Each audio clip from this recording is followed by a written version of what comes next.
In this podcast, I'm going to talk about chromosomal inheritance. From this point on, or up to this point, we've been discussing genes and how single genes and alleles are passed on. Now we're going to make our scope a little bit wider and see how chromosomes can be inherited in different ways and what kinds of changes that can make in the genotype and phenotype. One of the first scientists to look at chromosomal inheritance was named Thomas Morgan. And he was a researcher who decided to use fruit flies in his genetic studies. And the reason he decided to use fruit flies, well, one of the main reasons was, first of all, they had only 4 pairs of chromosomes. So, in other words, they had 8 total chromosomes instead of the 46 like humans do. And their chromosomes were pretty big, so they were easy to see and easy to manipulate. Also, he discovered that he could actually keep mutations occurring. He can make mutations occur pretty easily. So different mutations started to appear in his lab, like white-eyed fruit flies instead of red-eyed fruit flies. And all of these mutations, as I said, were pretty easy for them to find and to make occur. So it was a good sample for doing genetic studies on.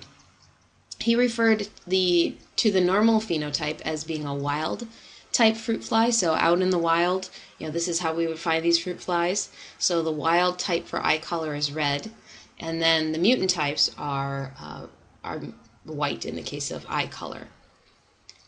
With this discovery of all these different mutants, he kind of decided to come up with a new type of genotype notation instead of just doing the standard big A is dominant, little a is recessive. Instead, he decided to start naming his mutations based on their actual mutation, whether mutation was dominant or recessive. So, for example, for the white eye mutation, he used a little w to signify white, and also to signify that the mutation was recessive. And then he used a little w with a plus to signify the wild type. Okay, so the wild type always has a plus, and the mutant gets the letter, and whether that letter is big or little tells you whether or not that mutation is dominant or recessive. We'll practice this a little bit in class, but I wanted to introduce you to that idea. So in fruit flies, we're not going to see big W and little w together. If a fly has white eyes, we're going to see little w, little w. If it's heterozygous, we're going to see little w plus with a little w, and that's going to be a red-eyed fly because the mutation is recessive. And if it's homozygous dominant, it's going to be little w plus, and again, that will be our red-eyed fly. Again, mutation is recessive. So again, we'll practice that a little bit in class as well, but just a little introduction to what he decided to use for his genotypes. You can also see that happening over here in this diagram. Okay, you're showing our offspring here with our chromosomes. Okay, we've got a homozygous dominant female and a recessive white-eyed fly. Okay, so here's the female who's homozygous dominant. Here's the recessive white-eyed male. And just as you would any other time, you take your cross, you try to decide what the offspring is going to be. Here's the F1 offspring. Here's the F2 offspring. Again, you can see the symbols you're using, the W pluses and the W's for the mutant ones and the wild type ones. He was the first to work with these X-linked traits, and that's why they're showing this particular example, because this eye color is inherited on the X chromosome, and so the males were inheriting that particular phenotype differently than the female fruit flies were. So he was the first to see that there was a link to this X chromosome.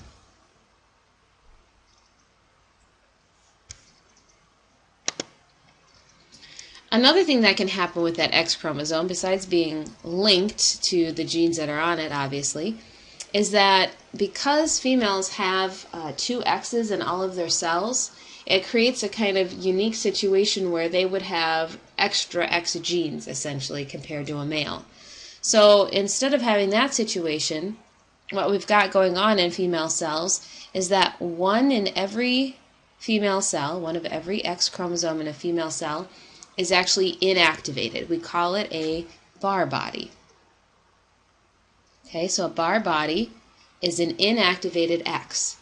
So in reality, only one X in every female cell is actually doing whatever it's supposed to do. So those genes are actually working and producing whatever protein it is they're responsible for making. The other X is basically shut down. So then it's the same, basically, humans in the males versus females.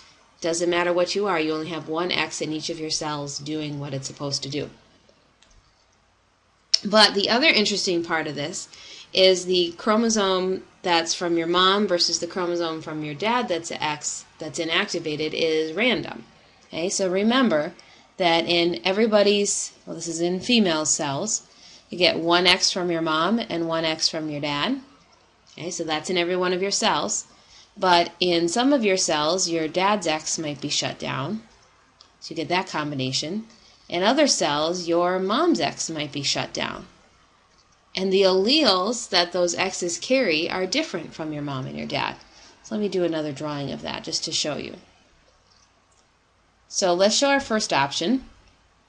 We'll do different colors. Here's X from mom. Here's X from dad. And remember, they might have different alleles on them, so we'll show those real quick. So maybe your mom's X carries a big A allele, and your dad's X carries a little A allele. Well, if your dad's X happens to be shut down in one of your cells, okay, so we're going to turn that into a Barr body, you're going to express that big A allele. If your mom's X is shut down in your cells, and I think you'll see this, but I'll redraw it for you anyway. Here's dad. Here's mom.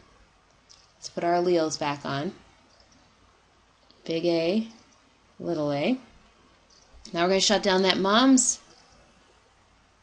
X and turn that into a Barr body. Then what you express is that little a from your dad's X. And this is different, as I said, in each one of your cells of your body. If you're a female, it's random which X is turned on and which is turned off. We call this genetic mosaicism. A mosaic, if you remember this from we talked about the plasma membrane being a fluid mosaic. A mosaic is a picture from far away. It looks like one big picture, but when you look closely, you see it's made of like little tiny pieces. So from far away, obviously, we look like we're a person. But if you look really close, you can see that different cells are turned off and on. Or different chromosomes, are turned off and on depending on which cell you look at. So genetic mosaicism.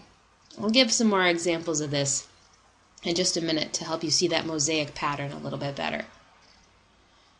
So hopefully, if you're really understanding this Barr body idea, you're wondering, well then, how in meiosis does the female pass on two X's potentially, right? The X's get paired up in homologous pairs and split up into sister chromatids. Well, in meiotic cells, both X chromosomes are activated. So in those ovary cells or those testes cells that are going through meiosis and producing the gametes, well, it wouldn't be in the testes. It would only be in the ovaries where we'd have both X chromosomes activated and producing those sister chromatids. So there are no Barr bodies, in other words, in the ovaries. All right, some examples of the outcome of this genetic mosaicism, or these Barr bodies turned off, is that tortoiseshell cats, for example, get their patterning in their fur from this mosaicism, and that's the picture I'm going to show you in a minute. But also there's a disorder called hypohidrotic ectodermal dysplasia. It's a long name that basically says there are sweat glands throughout some people's bodies that are inactivated, and some places they're activated, and the activation of those sweat glands depends on if the dad's X is turned on or if the mom's X is turned on. So this is a disorder, this is a mutation, and in people who have this, certain cells don't have sweat glands where they should because the wrong X is turned on. So again, that's a human example of this genetic mosaicism. So all over their body, some cells have the sweat glands turned on, some don't, and it's random where those are. So let's look at a more visual example of this in these tortoiseshell cats. So this is a cat that's tortoiseshell, and you can see its fur is kind of a combination of orange and black and a little bit of white tucked in there also. And the way we explain this is the fact that the X chromosomes over here carry the color genes, okay, the gene for color. There's two alleles, orange fur or black fur, okay, and they're both carried on an X chromosome. If you've got this first example up here, where the chromosome carrying the black allele is shut down into a Barr body, then the fur appears orange. If you have the second example down here, where the orange allele is turned into a Barr body, then the fur appears black. And the pattern is different from area to area throughout the cat. So you can see throughout this entire cat, different X's are turned on in different places. There's orange in some places and black in some places. It's completely random from cell to cell. And so that's what gives us that mosaic, or those differences from area to area in the phenotype of that cat's fur.